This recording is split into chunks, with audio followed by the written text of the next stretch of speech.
This is the question. Do junkies' lives matter? Now, whether we're talking about the local news or the national news, the mainstream media's narrative on substance use has been trash as far as I can remember. So what I like to do here is take some top drug-related stories in the news and give them proper coverage like they deserve. And so this week, like I said, we're going to Luzerne County here because I saw this one. My mother actually reached out to me as well. God bless her. She was somehow excited about it. She didn't know whether she should be excited about this, not excited. She's like, they're doing a thing, I heard. And I was like, yeah, it's not a good thing. But this year, Luzerne County becomes the 20th county to join the Office of Attorney General's treatment initiative. So there's this thing called LETI, which is a law enforcement treatment initiative, which, you're just jamming words together that just don't quite belong, I don't think. I don't know, law enforcement's not much of for treatment. But what they're doing here is they're kind of doing the thing where they're like, hey, we can't arrest our way out of this. This was started, I believe, Josh Shapiro, so he's governor now of Pennsylvania. But when he was the attorney general, there's a little mix here of some of the drug court stuff because they took some of the money. I think PA is getting something like $2 billion from the opioid settlements or whatever. So, of course, where you'd be like, oh, man, that'd be really nice. And Philly's doing some great stuff with their cut of that in terms of harm reduction and fentanyl testing strips and Narcan and whatnot. And even just like grants, they're giving out grants to local harm reduction outfits there in Philly. But in other parts of the state, they're right on this drug court train. They're very hard on it. So the LETI program is similar to stuff they've done in other states. It's like the Blue Angel program, I believe one of them was called. But it says that PA LETI is a law enforcement-led treatment initiative that will allow Pennsylvanians in Luzerne County seeking treatment for substance use disorder to use their local law enforcement to contact the Luzerne, Wyoming Drug and Alcohol Single County Authority without the threat of arrest. Now, I mean, just to begin with, I'm like, I'll at least try to see things here. I think law enforcement, at least the cops that I've talked to, don't like having anything to do with this, like this intimately. There are, whether they're pissed off about it and it's like, fuck, I'm sick of reviving these junkies with Narcan. The next weekend I'll see them again, whatever it is. Or if they're even trying, they feel like I want to help people, but this is out of my job. This is not really what we do. This seems like even weirder because now I'm like, they're running interference for. It's like if you're looking for treatment, you're looking for, there's a number to call. It's like there's this weird thing where you're just supposed to walk into a police station is how they're framing it. I'll show you this video really quick that does a much better job at explaining how poor this is than I've been doing. This is from my local news outfit explaining what how the LETI program has been rolled out here in PA. For many people, addiction can lead to arrest and jail time, but an initiative in the Commonwealth launched in 2018 is helping those struggling and looking to break the cycle of addiction. It does so by reaching out to an unlikely source, law enforcement. It's called the Law Enforcement Treatment Initiative, or LETI. A growing number of Pennsylvania counties participate in it. The goal? To help those struggling with addiction get help by taking an unusual path. Going to police. The LETI program is something we've needed for a long time because we need to break down the barriers between law enforcement, criminal justice, and treatment. Wyoming County is the latest county in the Commonwealth to join LETI, which empowers law enforcement officers to guide individuals into treatment without the threat of arrest. They'll have the opportunity to come forward without repercussions and get the help that they need. You can't arrest your way out of this situation. The program was started by State Attorney General Josh Shapiro with the help of police, sheriffs, probation, and parole officers. Who would ever have thought?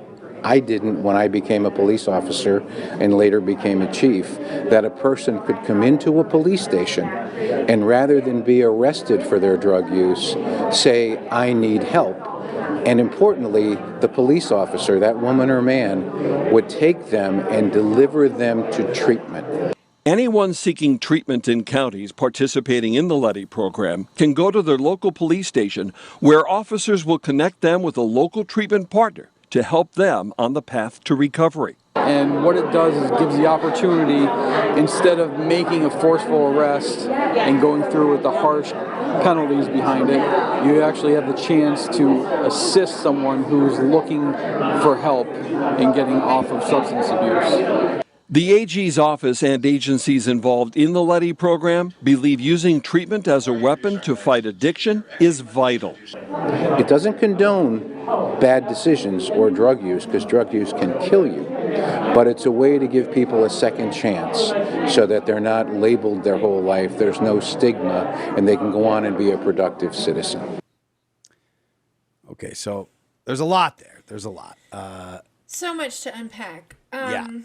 I mean, what using does treatment as a deliver them weapon to- is funny language just to Yeah. begin with. Because you think, when I think of medicine and treatment and public health, I think of weapons is where I think. But go on. What were you going to say? So wait, so it's like if you're using drugs, you can walk into a police station and they'll drop you off at a rehab facility? Or like what? Yeah, now my understanding go to of a rehab facility? Sure. You would think there's an unnecessary middleman. So like, yeah, for a long time, it's like it's been stigmatized, it's been treatment. It's like it'd be like, yeah, if you had to like dodge and duck the cops like every time you went to the grocery store, you'd be like, so as cops, like we're just gonna give people rides. We're gonna leave the actual grocery store because we know like we're just arresting people and creating a lot of problems for people when they go to the grocery store. So it's like we're going to take our officers out of the aisles, but they're going to drive. But when you want to go to the grocery store, you got to let them know, of course, because they still need to be involved in some way. They're still not justifying like how or why if they're literally just like who thinks like, oh, I need help with my substance problem, I'm going to go to the police station. Like, and it's cool because they won't arrest. They've said they won't arrest me. But they'll point me in the direction of treatment. And that you can totally trust. Yeah, of course. Without any absolutely. shakedowns. Without any shakedown, yeah. Also, can we talk about the really, really weird black and white stock footage that they had in there? You gotta love that local news B-roll. Yeah, there was some strange happenings. Super archival. Yes. Yeah, it went back. It was like black and white. There was like just wind blowing in people's hair. It was different speeds. There were overlays with like slow motion, but then there was shit that was, there was a lot going on there. Yeah. Why not remove them all? Here's the question. Is the Letty program, which is just it's funny how they're struggling. Why do the cops even need to be involved? Why? Why would they need to? If you're going to expand treatment, if the idea is, people are struggling because there's not enough beds, which is also another the cops aren't going to, since you're here, you could spend the night here in jail. You know what? Since you're here, it won't be jail, it'll be treatment.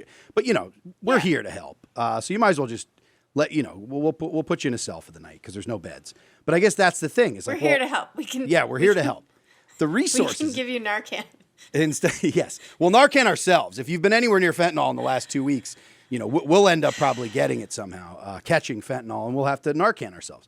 There's like a weird thing here where it just doesn't, instead of using those resources towards more beds so that there are actually more beds accessible, more medication assisted treatment programs, all that stuff. Rather than that, it's like they're still holding on to this middleman here, and it's touted as like some new, which I know that I mentioned the Blue Angel program, but only because there's plenty of nightmare stories, as you would expect, from people who either it's not that they voluntarily went there, but it's at any time you just get, busted for something. There's that idea where it's like, oh, we want to get you to treatment, but we want to, we'll talk to you. Or if you overdose, they show up at the scene, or you're at the ER or wherever you end up.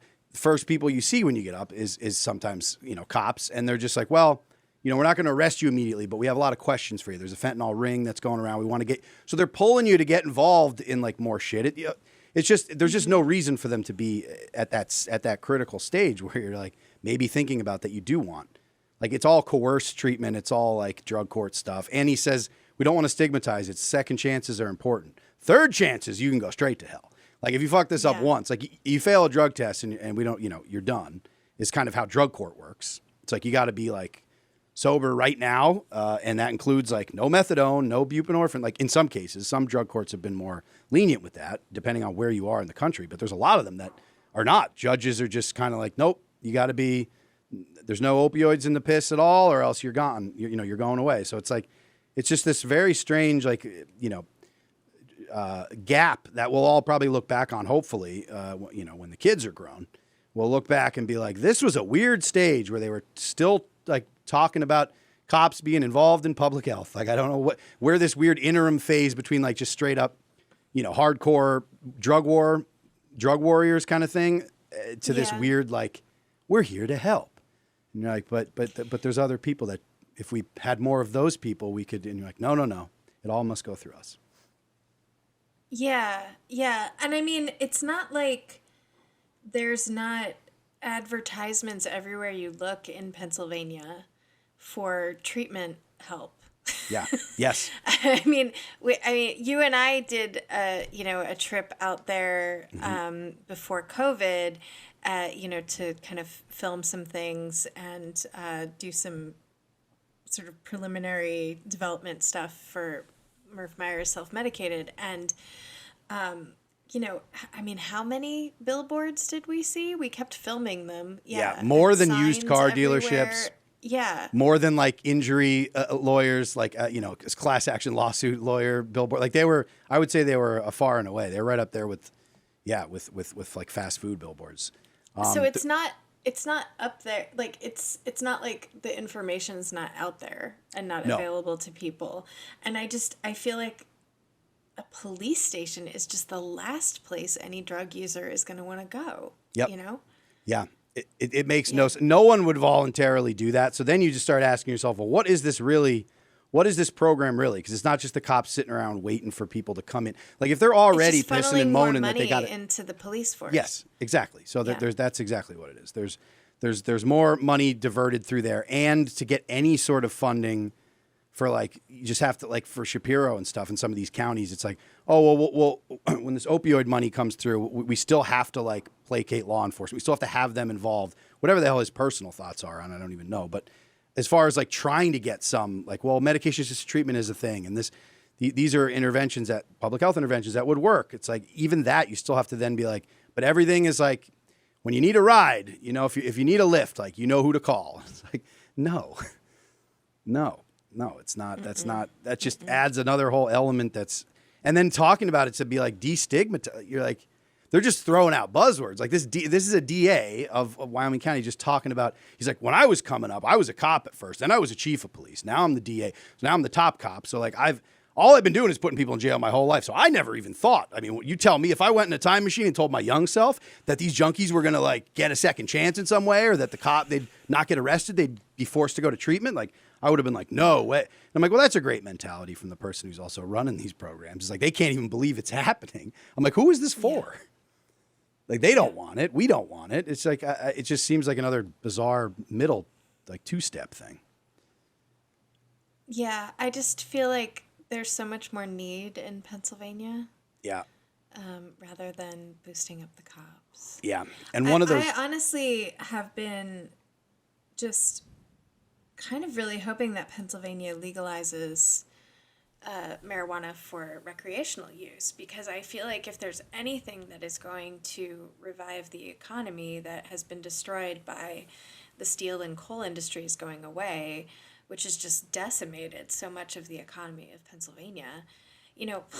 Pennsylvania is like Philly and Pittsburgh and a whole lot of farmland in between, And what's funny is imagine, there still is like a huge, like there's still in terms of support for legalization, it's still like very, very high in PA. Regardless, you can go to most pockets of Pennsylvania. You don't really have too many people digging their heels in on the because it's already, they got the medicinal and whatever. So I'm like, yeah, the recreational use, you're not even going to get any pushback on that. So it is very strange that we're, as we're seeing like New York, New Jersey, Pennsylvania's still just sitting in the middle here, which is very strange. Yeah. Yeah. I feel like that for monies coming in, which is a huge thing here in Oregon, when they did Measure 110, a big thing was like, a lot of that money coming in from there is supposed to go to treatment. So a lot of the legalization for cannabis and stuff, all the dispensaries and whatever have like basically just a tax or whatever. Like this is going directly towards, resources, harm reduction resources and funding and beds and housing and that kind of thing. So yeah, it seems like the model is there, and PA is a huge state. So it's like there's plenty of need for it, but it's just this slow roll, man. It's this This very strange in between. So we have to watch. Yeah, my mom just saw this and she was like, they were celebrating something, was how she phrased it to me. I'm like, I'm sure they were. It looks celebratory in some people. More money into the police department. Yeah. Weekly Dose. Hey America, there's needle, use a sleeping wig, your children.